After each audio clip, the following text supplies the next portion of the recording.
together as a community. Sadly, time and technology have eroded these spaces.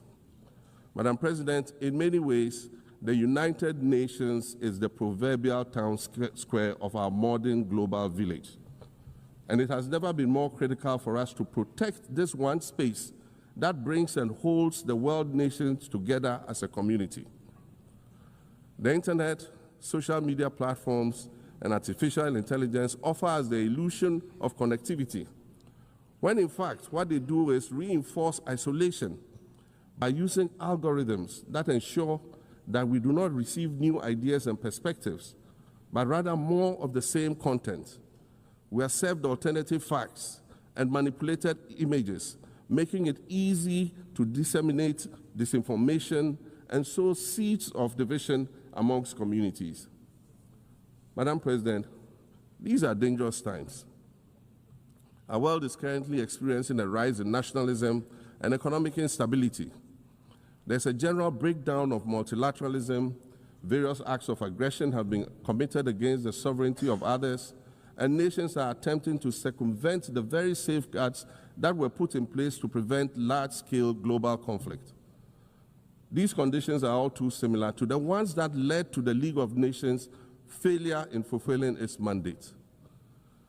The denial of visas to President Abbas and the President, and should be deeply worrying to all member nations of the United Nations.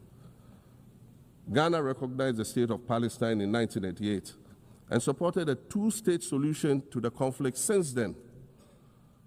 And I say, contrary to the claims of some, a two-state solution would not be a reward for Hamas. It would rather be a reprieve for the hundreds of thousands of innocent women and children and people who are facing collective punishment and forced starvation for no reason other than the fact that they are Palestinian.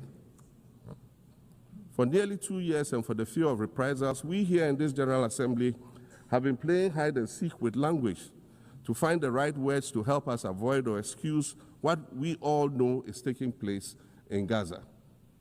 But here's the thing, it doesn't matter what you call it. If it looks like a duck, it swims like a duck, and quacks like a duck, well, then it must be a duck. The crimes in Gaza must stop.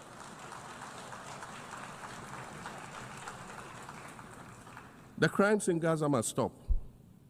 Madam President, I also want to draw particular attention to the conflict in Sudan, which this body has described as the world's largest humanitarian crisis. 12 million people have had to flee their